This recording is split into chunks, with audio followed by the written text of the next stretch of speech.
気持ちいい。おー、取られてる。僕は今年四捨五入すると50歳。でも今でもご飯山盛り食べますし、きつい運動も一切しません。しんどいの嫌なんで。だけど、この体型を楽に維持できています。今日はこのやり方と考え方を皆さんにシェアしたいと思います。はい、こんにちは、庄司です。どうも先ほどは失礼しました。今日のテーマはダイエットですね。ダイエットは深いし、僕もいっぱい皆さんにお伝えしたいことがあるんで、今日の動画はもしかしたら長くなってしまうかもしれないですけれども、よろしくお付き合いください。ポイントを7つまとめてみました。1つ目早速いきましょう。ダイエットのポイント1つ目はもう3食は食うなですね。もう年を取るともう間違いなく新陳代謝のスピードはダウンしていくんですよ。要するに脂肪燃焼のスピードが衰えてくるっていう話ですね。だから僕は1日 1.5 食です。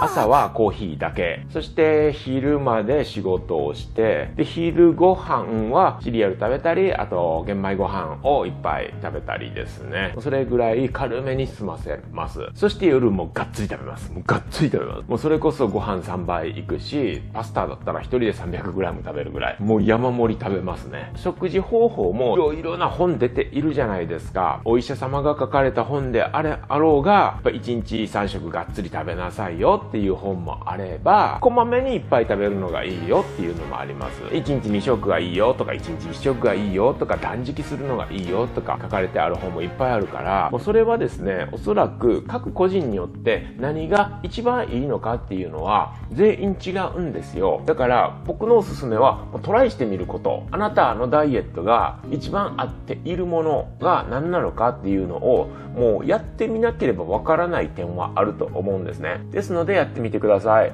そしてやってみて一番自分のパフォーマンスが発揮しやすい食事療法が自分に合った食事法だとは思うんですよ。ただ言えるのは40代過ぎてもうそういう感じで新陳代謝スピード落ちているにもかかわらず3食がっつり食う。これは飽きませんよ。これは完全に変態の域ですよ。食べ物ってもう絶対必要でしょうけれども、多すぎはかえって毒になります。食べ過ぎて体が消化しきれないものが老廃物になって癌の餌になったり癌になったりするんですよ。そうなんですよね。昔の人っていうのは食べなさすぎて栄養失調になって病気になっていましたけれども、飽食の時代の現代っていうのは食べ過ぎて成人病になる、高コレステロールになったり高血圧になったり糖尿病になったり癌になったりするんですよ。食べ過ぎなんですよ。なので食べ物は年が上がるにつれ減らしていくのが正解だろうなとは思うんですよね。この動画を見ている方も年齢層結構幅があると思うので、これがいいよっていうのは僕は言えないですけれども、40代過ぎたらちょっと減らしていくっていう意識ですね。もうなんだったら1日1食でもいいと思うんですよ。芸能人でもね、1日1食の人はタモリさんとかたけしさんとか福山雅治とか、あとガクトもそうですよね。1日1食でめちゃめちゃ元気ですもんね。なのでその人たちはそれが合っているんだと思うんですね。結構ね、それって科学的に根拠がない話ではなくって、一時的に細胞内に飢餓状態を作るっていいらしいんですよ。僕もだから夜ご飯食べてもう翌日の昼まで食べないわけだから14時間ぐらいはお腹を空いた状態を作るわけですよ。お腹空かせることによって細胞内飢餓状態を作る、それでディトックスを起こす、余分な脂肪を燃焼してくれるっていうような科学的なデータが出ているらしいんですよね。で、僕実際それをもう10年間ぐらい10年弱続けていて、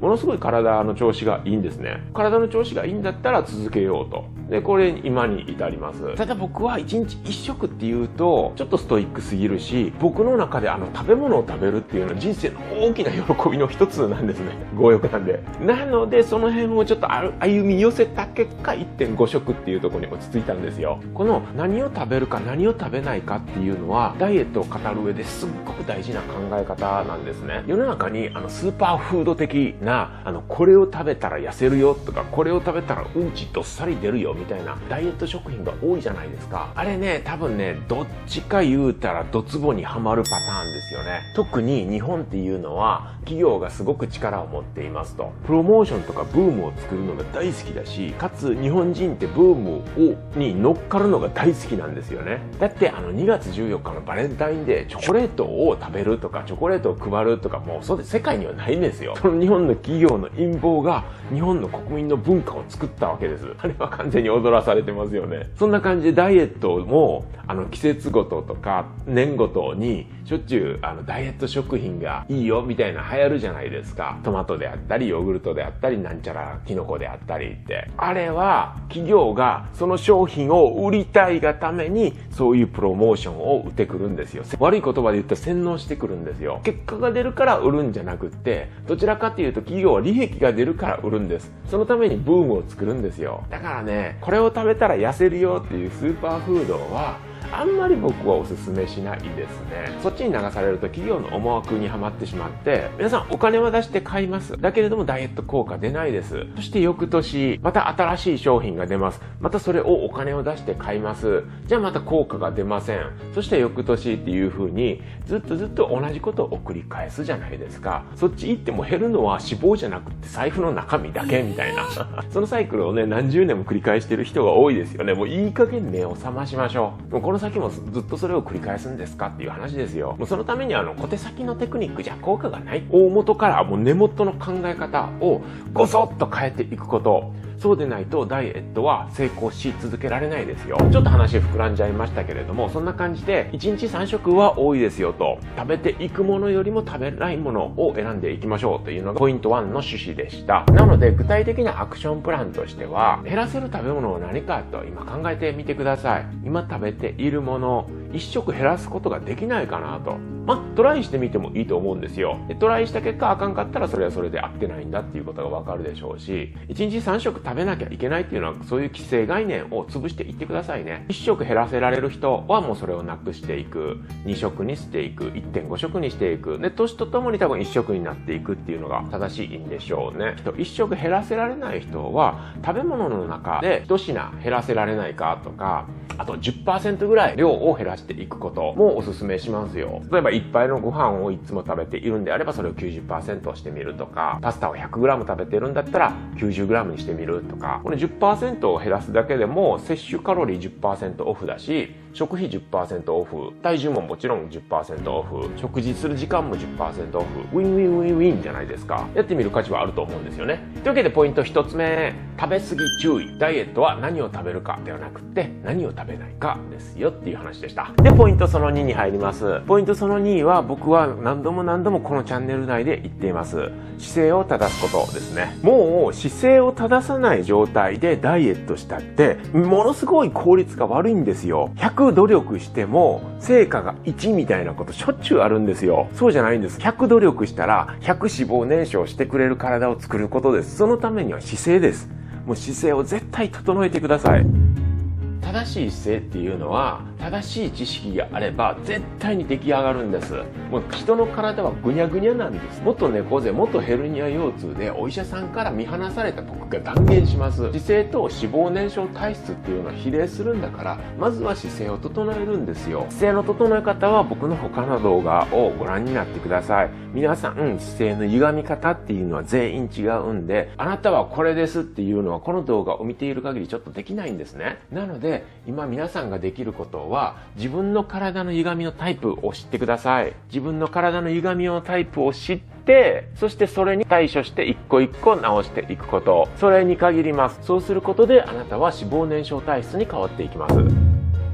で、ポイントその3に入ります。ポイントその3も超重要で、もう姿勢を良くするためにはストレッチ習慣をつけることですね。もう習慣です。だから毎日です。もう7日あるうちの7回ストレッチしてください。もうここは譲れないんですよ。もうがっつり食べてもいいし、この後お話しする結構緩めのことも多いんですけれども、ここだけは譲れないんですよ。っていうのも、姿勢っていうのは筋肉がメインになって作られています。もうその筋肉たちを健康に維持するのがダイエットにとって必須なんですよ。柔らかく機能的な筋肉をずっと保持することなんですね。そのためにはもちろんマッサージだとかお風呂だとか運動も大事だとは思うんですけれども、もっと簡単にもっと手軽にもっと安くできる方法はストレッチなんですよ。ストレッチで姿勢を正していくだけでも機能的な筋肉になると。機能的に動く筋肉は痩せやすいし、逆に硬い筋肉っていうのは痩せにくいです。痩せにくいっていうかもう痩せられないです。もう硬い筋肉っていうのは結局流れがないんです。循環がないんですよ。痩せさせるためには動脈だとか静脈だとかリンパだとか神経だとかそういったものがずっと流れている状態が理想なんですね。そうでないと老廃物が溜まっていくじゃないですか。硬い筋肉っていうのはその老廃物のパイプがずっと詰まった状態ですよ。そりゃ流れないでしょう。それが体全身にあるわけです。それは体重痩せないでしょう。そのためには動ける筋肉ですね。しなやかな筋肉たちを作ることで、しなやかな筋肉を作るためにはストレッチをすることで、ストレッチは強度じゃないんですよ。頻度なんですよ。めちゃめちゃにしんどいセッションを1回にするんじゃなくって、ちっちゃいセッションでいいから、それをただ毎日たくさんこなすことなんですよ。そのためにはストレッチを習慣づけることが一番でしょう。僕がよく言うのは、歯を磨くようにストレッチをしてくださいと。皆さんも歯磨くじゃないですか。朝、昼晩かな、朝晩かな。で、歯を磨かないとむしろ気持ち悪いじゃないですか。同じです。もう歯は毎日ご飯を食べるから毎日歯を磨くでしょ。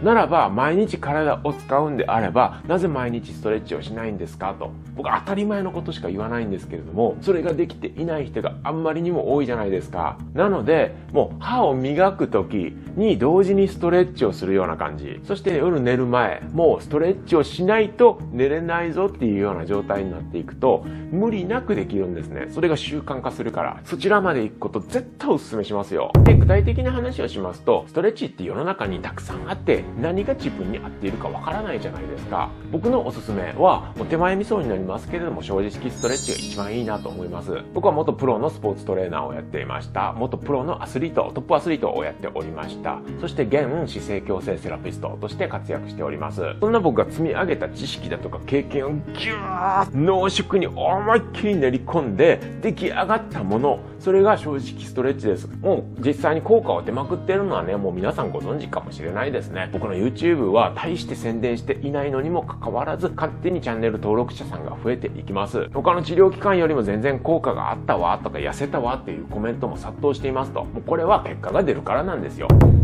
シンプルな動きで構成されていますんで、健康的に痩せたい人、大きな声では言えませんけどおすすめですまあね、自分でやるのはちょっと自信がないとか、あとプロにねそのフォーム正しいのかどうか見てほしいっていう人も多いでしょうから、そんな人にはもうプロの正直エクササイズインストラクターたちがもしかしたら皆さんの街の近くにもいらっしゃるかもしれないですよ。概要欄にエクササイズインストラクターたちがいるマップを載せておきますんで、もしご興味がある方はそちらをご覧になってください。というわけでポイントその2は姿勢を整える、ポイント3はストレッチ習慣を身につけるということでした。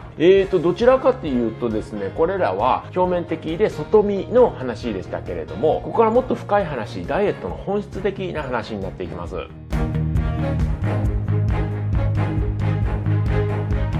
そうなってしまうとかわいそうすぎるからこういう提案をしたいんですよ。自分を甘やかしても OK ですね。その価値観をもう根本からぶっ壊しましょう。水中で息を止めるようなことをしたって続かないですし、しんどいでしょ。ってことはダイエットは精神的に充足した状態、一切大げさでなくって人生のコスパが間違いなく上がります。